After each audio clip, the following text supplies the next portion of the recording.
Collective group report. सतर्क रहे, सजग रहे अभियान। जाने कुछ खास बातें वक्त और घड़ी के बारे में। जाने किसने किया था आविष्कार। पहले लोग सूर्य की अलग अलग अवस्थाएं देखकर भी सुबह, दोपहर और शाम का अनुमान लगाते थे। यही नहीं, धूप के कारण पड़ने वाली किसी पेड़ या कोई स्थिर वस्तु की छाया से भी समय का अंदाजा लगाया जाता था। आइए डालते हैं एक नजर इनके इतिहास पर। आज हम समय का अंदाजा लगाने के लिए घड़ी का सहारा लेते हैं। आजकल लोग टाइम देखने के लिए मोबाइल का सहारा लेते हैं। प्राचीन काल में लोग धूप के जरिए समय का पता लगाते थे। फिर आई धूप घड़ी, जिसके जरिए समय का अंदाजा लगाया जाता था। पहले लोग टाइम का पता जानने के लिए घड़ी का इस्तेमाल करते थे। पहले लोग सूर्य की अलग अलग अवस्थाएं देखकर भी सुबह, दोपहर और शाम का अनुमान लगाते थे। यही नहीं, धूप के कारण पड़ने वाले किसी पेड़ या कोई स्थिर वस्तु की छाया से भी समय का अंदाजा लगाया जाता था। रात के समय का ज्ञान नक्षत्रों से किया जाता था और उसके बाद धीरे धीरे पानी व बालू से घड़ी बनाई जाने लगी। आइए डालते हैं एक नजर इनके इतिहास पर। एक दिन में 24 घंटे होते हैं। इस 24 घंटे में हम सब अपने काम को निर्धारित करते हैं। समय पर काम करने के लिए घड़ी की जरूरत होती है। घड़ी ही हमको समय बताती है, जिसके मुताबिक हम अपनी दिनचर्या निर्धारित करते हैं। क्या आपने कभी सोचा है कि घड़ी के अंदर टाइम को देखने के लिए हम AM और PM को कैसे डिवाइड करते हैं? जानते हैं इसकी फुल फॉर्म क्या है और इसका क्या मतलब होता है। दरअसल इंसानों के टाइम मैनेजमेंट के लिए AM PM का उपयोग करना शुरू किया गया था। ये शब्द लैटिन भाषा से बने हुए हैं। AM का फुल फॉर्म में एंटी मेरिडियम, इंग्लिश में बिफोर मिड डे, हिंदी में दोपहर से पहले। PM का फुल फॉर्म में पोस्ट मेरिडियम, इंग्लिश में आफ्टर मिड डे, हिंदी में दोपहर के बाद। आइए जानते हैं घड़ी के बारे में कुछ खास बातें। ऐसे बनी पहली घड़ी।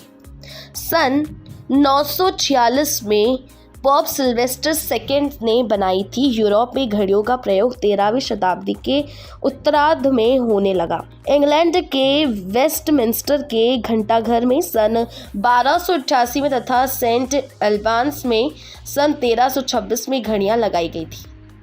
डोवर कैसल में सन 1348 में लगाई गई घड़ी जब सन 1876 ई विज्ञान प्रदर्शनी में प्रदर्शित की गई थी तो इस समय भी काम कर रही थी।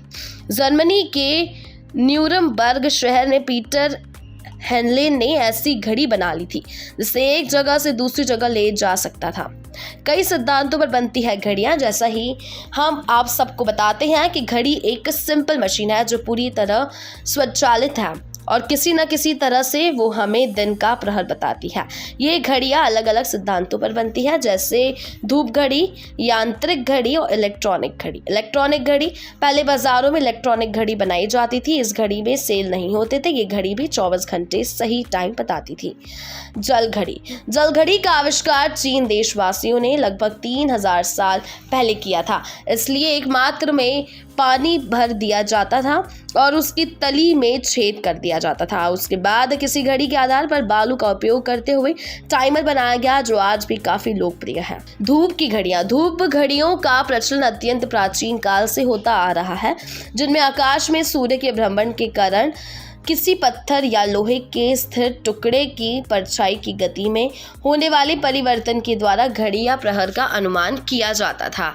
सूरज की रोशनी के आधार पर धूप घड़ी के कांटे की परछाई जहां नजर आती थी वही समय माना जाता था। ये तरीका काफी सटीक माना जाता था। एटॉमिक घड़ी। एटॉमिक घड़ी भी सन 1948 में संयुक्त राज्य अमेरिका के ब्यूरो ऑफ स्टैंडर्ड्स की ओर से परमाणुवीय घड़ियों का प्रारूप निर्धारित करने की घोषणा हुई। ये घड़ियां भी दाब विद्युत मणिभयुक्त सामान्य विद्युत घड़ियों की भांति होती है।